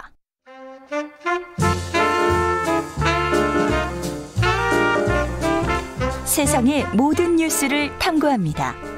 김준일의 뉴스 탐구 생활. 네, 화제가 되는 이슈를 깊이 있게 파헤쳐보는 김준일의 뉴스 탐구 생활. 세상 모든 것이 궁금한 남자 김준일 뉴스톱 대표 나와 있습니다. 안녕하십니까? 예, 안녕하세요. 예. 오늘은 단일화의 추억이네요. 단일화의 추억. 그래서 단일화가 성공한 사례, 실패한 사례도 있고 단일화를 성공했는데도 낙선한 사례도 있잖아요. 노무현, 정몽준 반짝 떠오르는데요. 예. 뭐 여러 가지 케이스들이 있으니까 도대체 언제 단일화를 성공하고 실패하는지 그리고 왜 성공하고 왜 실패하는지 그것도 재밌게요. 이유도 그러고 단일화를 성공했는데도 왜 낙선했는지 뭐 이런 것까지 좀 짚어보면은 재밌겠습니다. 공통점이 있어요. 조금 몇 가지. 일단 사례부터. 일단 역대 대선에서 거의 단일화 논의가 크든 작든 다 나왔습니다. 92년을 빼놓고는 단일화 얘기가 다 나왔어요. 그래요? 예. 일단 87년에 YSDJ 시민사회에서 그때는 뭐 단일화라는 용어를 쓰지 않았지만은 둘 중에 한 명이 나오라 그랬는데 DJ 쪽에서 사자 필승론 우리 이긴다라고 하면서 나갔다가 이제 안 됐죠. 그래서 그게 있었고 92년에는 단일화 논의가 없었습니다. 왜 그랬냐면은 DJ 측에서 정주영 후보가 나오는 것이 오히려 김영삼 후보의 표를 갉아먹을 것이다. 더 유리할 것이다라고 판단을 한 거예요. 정주영하고 단일화 하더라도 그 표가 나한테 오기보다는 김영삼한테 더 많이 갈 것이다. 이렇게 판단을 해가지고 DJ 측에서 아예 단일화 논의를 안 했습니다. 그 당시에. 그랬고 97년에는 뭐 알다시피 이제 DJP 연합이죠. DJP 연합이죠. 이건 아주 일찍이 좀 지역 연합을 통해서 단일화를 일종의 단일화죠. 이제 성공한 사례. 그리고 2002년에는 그 유명한 노무현 정몽준 단일화 있었고 2007년에도 잘 기억이 안 나시겠지만은 정동영 문국현 단일화 논의가 있었어요. 그렇구나. 있었는데 잘 안 됐죠. 그러니까 반 이명박 전선이 있었습니다. 그 당시. 그래서 진보 진영끼리 다 해보자라고 했는데 단일화가 논의도 잘 안 돼 보고 금방 깨졌어요. 있었고 2012년에는 뭐 기억하시겠지만은 문재인 안철수 단일화가 있었죠. 거기에서는 그때 이정희 심상정까지 다 사퇴를 해가지고 뭐 소위 말해서 이제 진보 진영 영끌을 했죠. 근데 낙선을 했죠. 그리고 2017년에도 홍준표, 안철수, 유승민 단일화 얘기가 살짝 나왔었어요. 그때.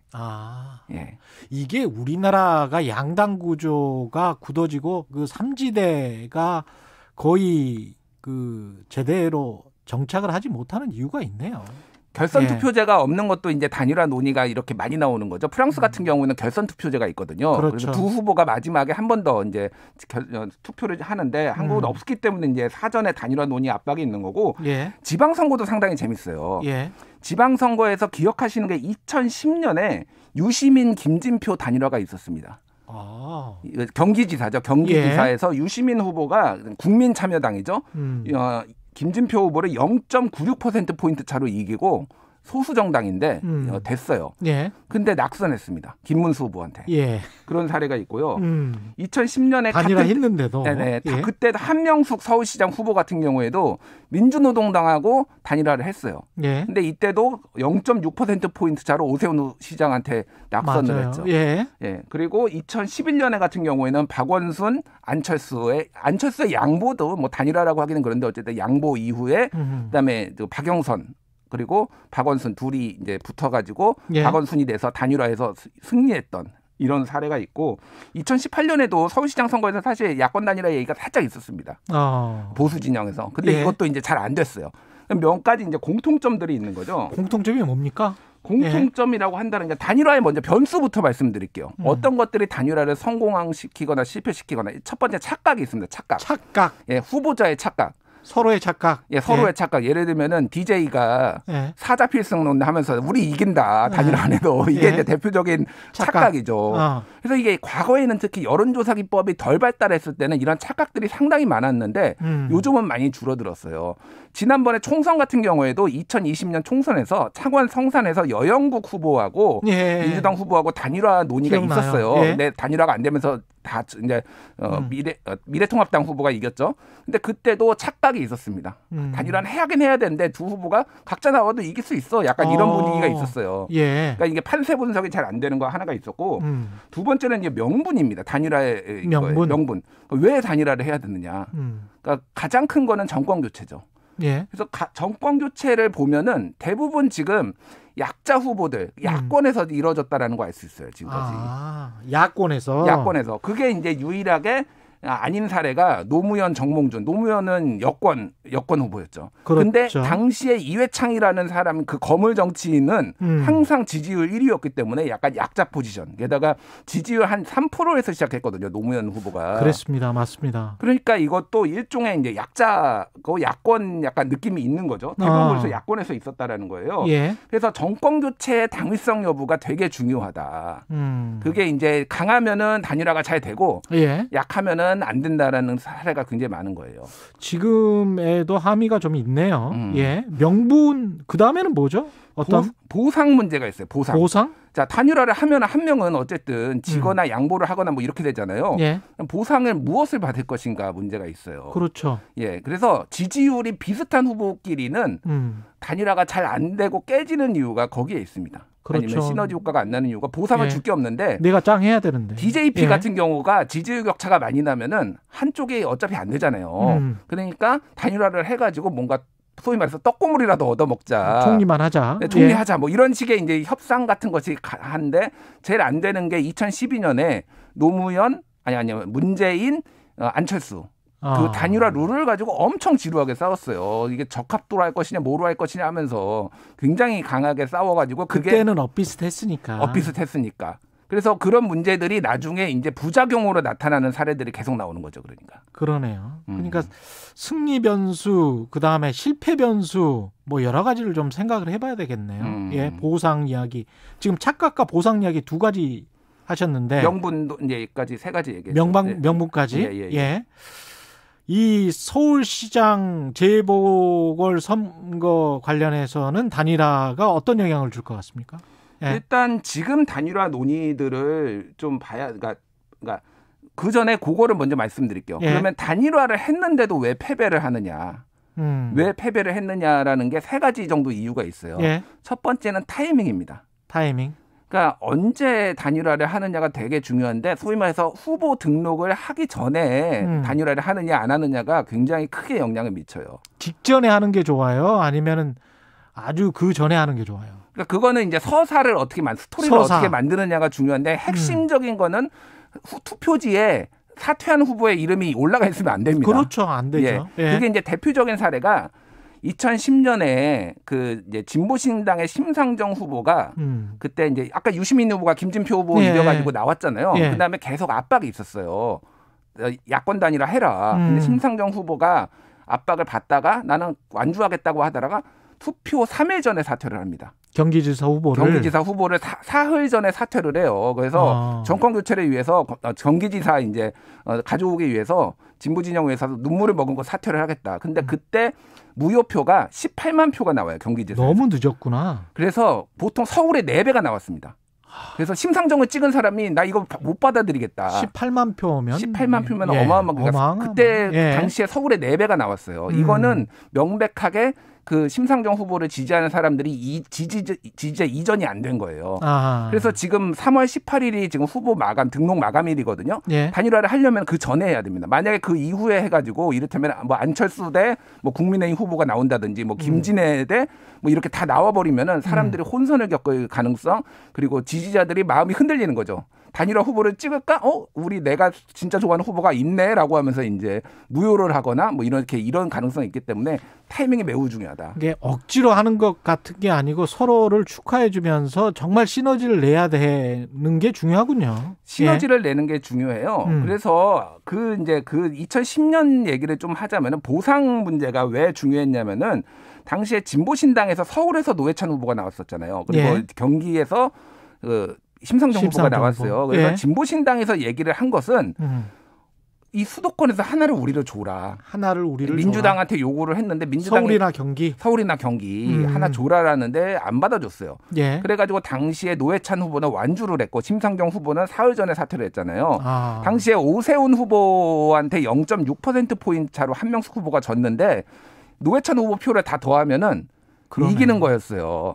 게다가 그때 또 그 논란이 지금 되고 있는 검찰 수사가 있었죠. 뭐 검찰 수사도 있었고 그것까지 있었던 거예요. 여러 가지가 요인이 됐겠습니다. 그러니까 보상이라는 게 이렇게 하면 후보 개개인도 있지만은 정당 차원에서의 보상 같은 것도 정당 차원에서 조율을 해야 되는 그런 상황이었던 거죠. 당시에는. 그러니까 그게 안 돼서 이제 단일화가 깨졌던 거고 또 하나는 이제 지지자들이 정말 온전하게 이 후보한테 찍을 것인가의 문제가 있어요. 그래서 거부감이라는 게 있거든요. 예를 들면은 2002년에 노무현과 정몽준이 단일화를 했는데 만약에 정몽준으로 단일화가 됐다라고 했을 때 노무현 지지자들이 온전하게 정몽준을 찍었을 것인가에 대해서 많은 의문들이 이건 가정이긴 하지만은 거부감이 상당히 있었다라는 거예요 당시에. 그러니까 노무현으로 단일화가 됐기 때문에 비교적 그게 적었다라는 거고. 그러니까 뭐 마찬가지로 지금 안철수와 국민의힘도 마찬가지예요. 그래서 2번, 4번 이야기하고 있는 거예요. 그러니까 지금. 국민의힘에 대한 국민들의 비토가 상당히 높습니다. 그러다 보니까 그거를 좀 지지표가 이전이 중도표가 보수 쪽으로 잘 안 가는 거예요. 그게 이제 안철수 후보가 이야기하는 것이고. 이야기하는 거고 실제 여론조사 결과도 약간 그렇게 지금 나오고 있는 거잖아요. 어느 정도는. 그래서 이제 투표용지를 받아보면 2번 안철수 이랬을 때 안철수 그 개인에 관해서 지지했던 사람들이 2번 안철수를 어떻게 생각할 것인가 그게 좀 합집합이 잘 안 나올 수도 있다는 이야기잖아요. 그렇죠. 그래서 어찌됐든 그런 이제 변수들이 있는 거예요. 그래서 단일화를 하려면은 최대한 상대 후보를 삐지지 않게 그 지지자들이 상처받지 않게 이렇게 해야 되는 게 굉장히 중요하다라는 거예요. 그럼 지금 이제 변수들이 지금 이제 올해 이번 서울시장에도 있는 거죠. 타이밍도 굉장히 중요할 것 같습니다. 김진애 후보 같은 경우에 지금 3월 8일까지였나요? 그때 이제 사퇴 시한이 됐는데 열을 더 벌어서 3월 18일까지 최대한 한 다음에 우리가 단일화를 해야 뭔가 먹힌다. 4월 7일이죠. 재보궐선거가. 선거는 4월 7일이고요. 4월 1일 날에 사전투표가 시작이 됩니다. 그렇죠. 그러니까 이제 한 2주 남기고까지는 우리가 뭔가 좀 활기차게 싸우는 모습을 보여줘야 여권으로 뭐가 올 것이다. 이런 생각 때문에 지금 사퇴를 한 것 같은데. 여러 가지가 있죠. 김진애 후보 말씀부터 먼저 드리면은 김진애 후보는 지금 서울시장, 그러니까 열린민주당하고 민주당하고 합당 얘기가 있잖아요. 그렇죠. 자, 그러면은 내년에 또 지방선거가 열립니다. 서울시장 선거가 또 열려요. 만에 하나 안철수 후보나 국민의힘 후보가 당선이 돼요.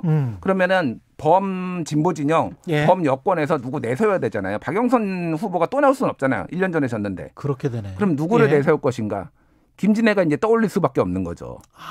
그러니까 사실 이제 이번에서 인지도를 많이 높여야지 다음 내년 선거에서까지 크게 보면은 이제 뭐 질 것을 본인들이 원하는 건 아니겠지만 범 여건이 어찌됐든 그것까지 보고 지금 김진애 후보는 움직이는 거예요. 그러니까 계획이 다 있었구나.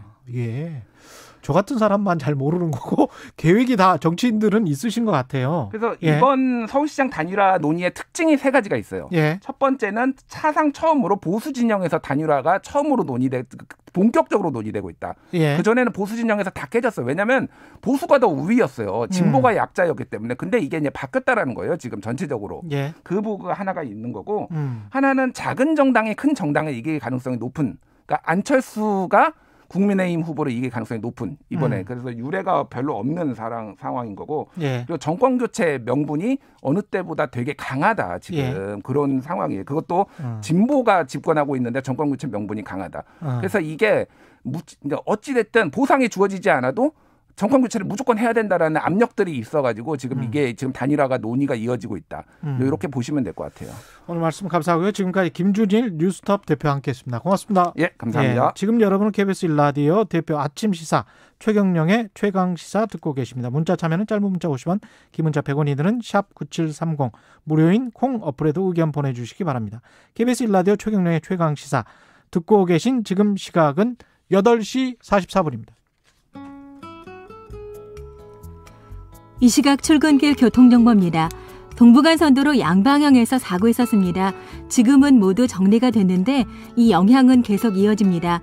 성수대교 쪽으로는 도봉 지하차도에서 성수 분기점까지, 의정부 방향 원릉교 부근에서 상계교 쪽의 이동이 많이 어렵습니다. 내부순환도로는 성산대교 쪽에 차가 많은데요. 기름 램프에서 연희 램프 쪽으로 정체입니다. 강변북로 구리 쪽 행주대교에서 동작대교까지 가는데 1시간 정도 필요하고요. 성수대교에서 영동대교 쪽의 정체 감안하셔야겠습니다. 올림픽대로 잠실 쪽은 방화대교에서 성산대교, 그리고 여의하로에서 한강대교, 동작대교에서 영동대교 쪽으로 밀리고 있습니다. KBS 교통정보센터였습니다.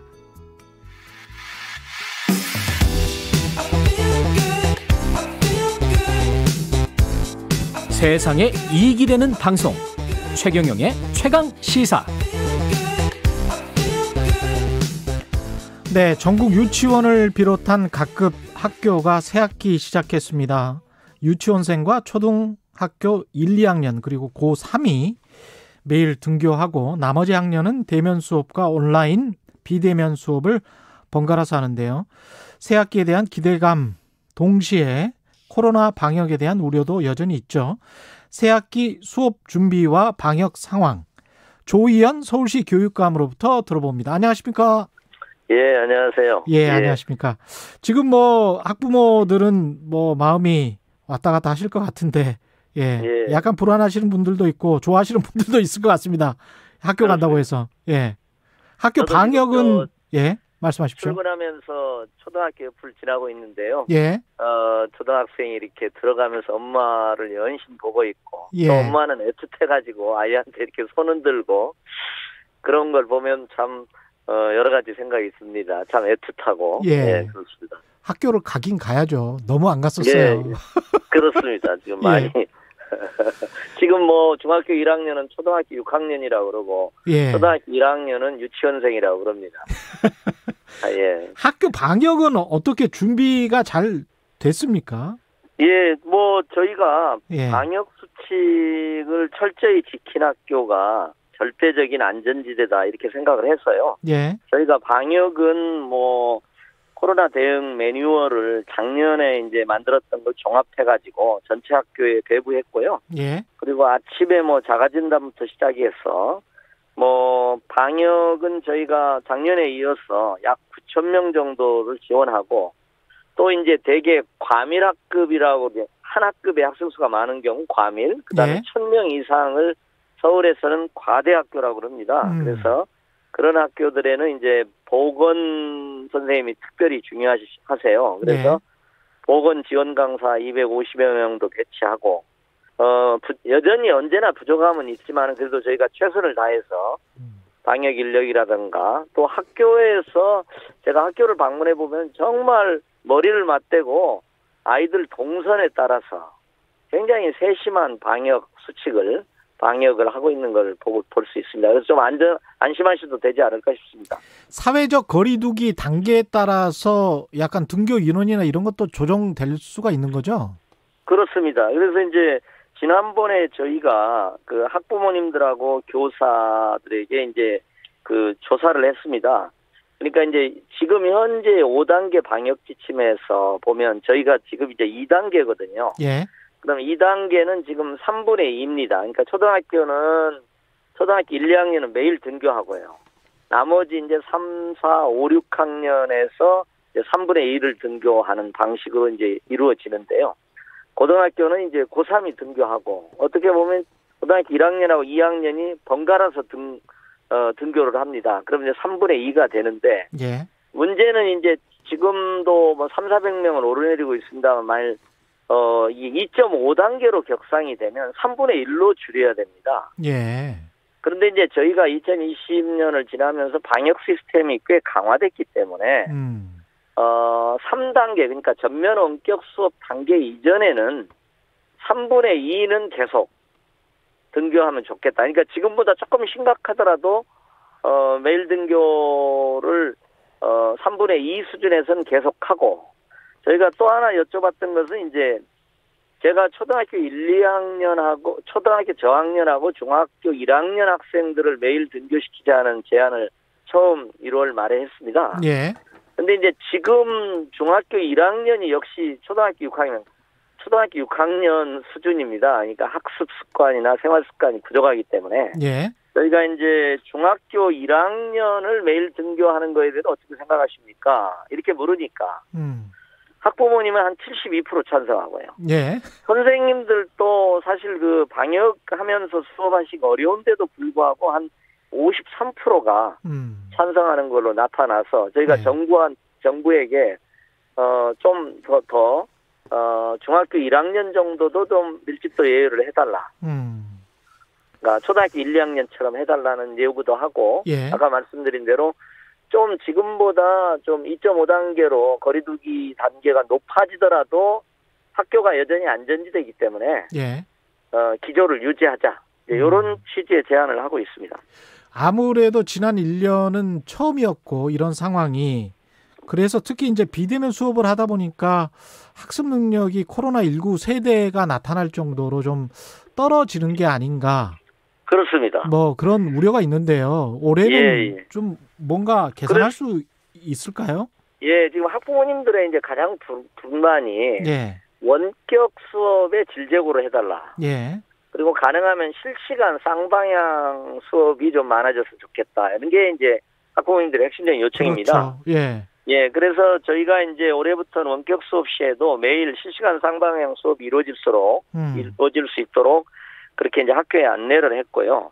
조회 종례를 비롯해서 하루에 1시간 이상씩은 이렇게 줌으로나 화상으로 이렇게 대면할 수 있도록 요청을 했고요. 예. 근데 작년과 특별히 달라지는 것은 저희가 이제 온라인 임장 지도라는 개념을 쓰는데요. 좀 어렵습니다. 임장한데 예를 들면 이제 레포트 과제 제출형 수업 원격 수업이 있거든요. 예. 그 경우에도 말하자면 온라인으로 연결돼 있어야 되는 거죠. 그러니까 쌍방향성이 말하자면은 그러니까 실시간 쌍방향이라는 것은 이제 이게 실시간 화상으로 이렇게 수업을 하시는 것이 되고요. 예. 그 중에서 이제 쌍방향성은 예를 들면 카톡이라든가 이런 걸 통해서 질문을 하면 응답을 하고 이렇게 되지 않습니까? 그래서 예. 과제 제시형이나 콘텐츠 활용형 같은 경우에도 쌍방향성, 그러니까 학생들이 학습을 잘하는지를 이렇게 체크하는 그게 이루어질 수 있도록 요청을 드렸고요. 또 하나 이제 쟁점이 아무래도 교육 격차일 것 같습니다. 그럼요. 예. 예, 그게 이제 어떻게 보면 저희가 K방역의 세계 모범국가지만 또 그늘이 많습니다. 예. 그래서 저희가 이제 협력교사를 배치하는 방식으로. 협력교사? 예, 협력교사를 배치하는 방식으로 저희가 대응을 일단 하고 있습니다. 그래서 기초학력 지원과 관련된 여러 가지 예산도 대폭 증액한 것은 물론이고요. 예. 특별히 올해부터는 이제 작년과 달리, 초등학교 서울의 경우는 한 563교가 있고, 중학교는 한 386곳이 있는데요. 이 예. 학교에 협력교사, 특별히 이제 중요한 게 이제 초등학교에는 국어하고 수학입니다. 예. 그 다음에 이제 중학교도 뭐 다른 과목도 가능합니다만은 수학 같은 게가 이제 되게 중요한 기초학력과 연관된 부분이어서. 이 협력교사가 옆에서 이제 문제 푸는 거를 좀 도와주고 뭐 이러는 건가요? 그렇죠. 예. 그리고 이제 선생님도 이제 좀 학습 부진 학생을 판단해서 지원하지만. 예. 아무래도 이제 전체 학생을 끌고 가야 되니까. 옆에서 좀 부진한 학생을 담임 선생님하고 이렇게 상의하면서. 예. 파악해서 이렇게 수업하는 때 이제 지원하는 방식으로. 그러니까 수업에 같이 들어가시는 거죠, 뭐. 예. 지난달에 법원이 세하고 배제고 자사고 지정 취소 처분이 위법하다 이렇게 판결을 내렸어요. 예. 이게 지금 항소를 하시겠다는 입장이죠? 예, 그렇습니다. 예, 지금 아마 저희가 지금 항소 서류를 제출했는지는 제가 아직 확인을 못했는데 항소를 확실히 한다고 표명을 했고요. 예. 교육적 입장은 지정 취소가 적법하다 이렇게 생각하시는 건가요?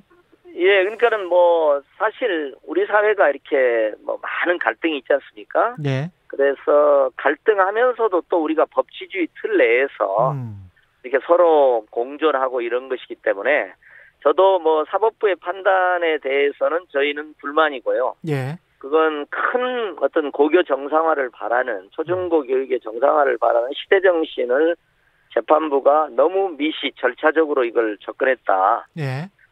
그러니까 뭐 이제 재판부는 이제 예를 들면 평가 지표가 바뀌었는데 자사고 입장에서 보면 예측 가능성이 없었다. 예. 이렇게 하는데 그 예측 가능성이라는 것도 저희 입장에서는 좀 협소하게 했다. 그러니까 예를 들면 이제 돌아가 보면 이제 2014년에 그게 이제 박근혜 정부 하거든요. 예.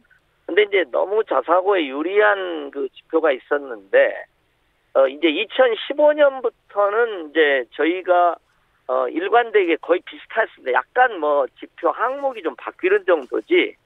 2015년부터는 그래도 큰 틀에서 충분히 예측 가능했는데 재판부에서는 2014년에 이제 5년마다니까 2019년에 평가를 했거든요. 예. 2014년하고 완벽히 같아야 된다는 이런 취지였던 것 같아요. 그래서 저희는 그건 조금 왜냐하면 2015년 평가도 있고 2015년, 2014년 평가, 2015년 평가 이렇게 두 번 나눠서 했습니다. 예. 그래서 이제 2015년부터는 뭐 충분히 4년간 이렇게 거의 비슷한 지표가 유지됐기 때문에 저희는 재판부가 조금 더 폭넓게 판단을 하셨으면 좀 다른 판결을 내리실 수도 있었지 않을까 생각합니다만은 그러나 또 사법부 판단은 존중돼야 되죠. 마지막으로 유치원 무상급식 있지 않습니까? 예, 그렇습니다. 이건 재정은 충분합니까? 사실은 이제 제가 이제 서울시장 후보님들에게 여야를 가리지 않고 제안을 했던 이유는 이게 1년에 지금 저희가 추계로 830억 좀 잡혀 있습니다. 예. 그 초기에 사립유치원에 대한 여러 가지 시설 지원을 한다 그러면 뭐 예컨대 첫 해에 경우 1,000억이 든다고 치면 예. 대개 이제 초, 중, 고 배분 비율이 5대 3대입니다. 교육청이 50%를 내고요. 서울시가 30%, 구청이 20%. 그러니까 지자체가 50%를 냅니다. 그래서 서울시 입장이 중요한데요. 예. 그래서 저희가 일단 당선되신 후에 유치원 무상급식을 추진하려면 서울시도 재정이 빠듯하니까. 예. 그래서 저희가 미리 제안을 했고 여러 후보님들이 저는 긍정적인 걸로 듣고 있습니다. 알겠습니다. 말씀 감사하고요. 조희연 서울시 교육감이었습니다. 고맙습니다. 예, 고맙습니다. 3월 3일 수요일 KBS 1라디오 최경영의 최강시사 오늘은 여기까지입니다. 저는 KBS 최경영 기자였습니다. 고맙습니다.